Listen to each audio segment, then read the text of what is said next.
Welcome to Burning Bright, a weekly podcast presenting poetry and prose from Passager. In its issue 68, Passager published a short story by Massachusetts writer Sean Patrick McCarthy titled An Empty Sky. Here are some excerpts. Carter took Lila's hand and started down the path beneath the archway of colored lights.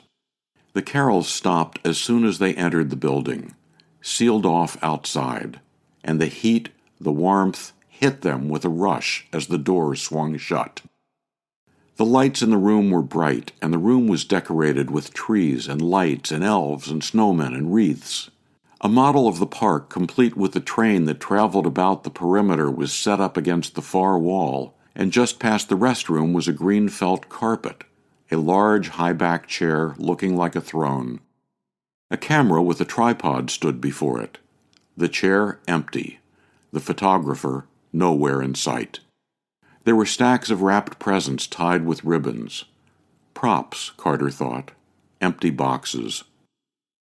It had to be late. The room almost looked like a stage set in between the plays, waiting for the players' return. Carter heard a noise, and suddenly a snow machine turned on, shooting up fake snow into the sky to fall upon the train set and the miniature village. "Where's the old man, Daddy?" she suddenly asked. "What old man?" "Claus." Carter listened for noise. Something. Anything. Maybe he's taking a break. In the potty? Maybe. Lila looked at the empty chair again. So he doesn't pee his pants. There was a noise then from a room out back, the door marked for employees. A cough, and then a muffled curse. Lila gazed up at Carter. "It's him," she said. But when the door opened, the man who came out wore no red suit, no white beard. His face was red, though, hardened by drink or working in the elements.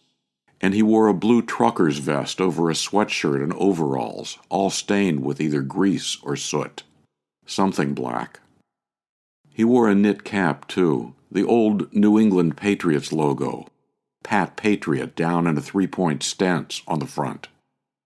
He was a big man with a barrel chest and ice blue eyes. He had to be in his late 50s, early 60s.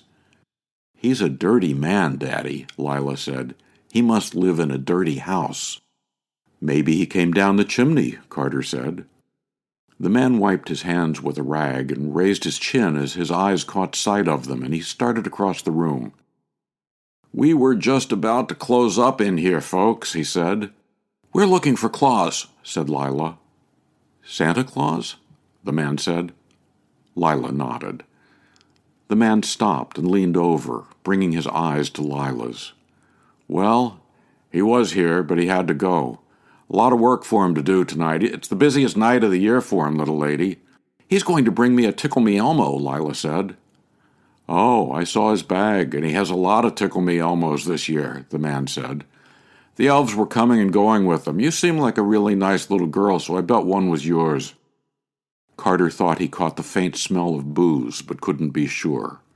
And what was more, he couldn't blame the guy. Working Christmas Eve, the park empty and cold. "And I bet Santa has a nice snow shovel to give your daddy and maybe some pretty perfume to give your mummy," the man continued. Lila smiled. "He can't." "Well, why not?" the man asked. "Because she's dead," said Lila. The man hesitated a moment, mouth open. "Well, I guess Santa will just have to give her a present in heaven then," he said. Light displays were set up throughout the bogs. Snowmen, elves, Santas and reindeer, candy houses, Christmas trees, characters from Disney, most of them appearing to move as they blinked on and off. Carter pointed each one out as it came into view, and Lila would smile, and then look back off towards the sky, the stars bright in the vast, cold darkness. It was a beautiful winter sky, Carter thought, perfect for Christmas Eve. He kissed the top of Lila's head. "It's a good thing the sky is empty tonight. That will make it easier for Santa Claus."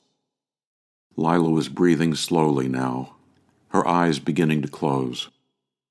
"The sky is never empty, Daddy," she whispered. "That's what makes it beautiful." Excerpts from Sean Patrick McCarthy's short story, An Empty Sky, which Passenger published in its issue 68. To subscribe to Passenger or learn more about its commitment to writers over 50, go to PassengerBooks.com. You can download Burning Bright from Spotify, Apple and Google Podcasts, and various other podcast apps. Before we end this episode of Burning Bright, here's Passenger's indispensable editorial assistant, Roseanne Singer. Reading and answering emails that come to Passenger is anything but routine. Almost daily, the passion, urgency, and commitment of the Passenger community comes through in those messages.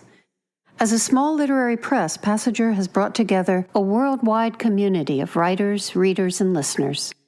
To keep doing all that, we need your support. Even a small donation can go a long way to sustaining us.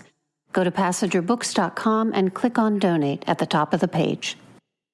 It's the season of giving. We hope you'll give to Passenger. For Kendra, Mary, Christine, and the rest of the Passenger staff, I'm John Shore.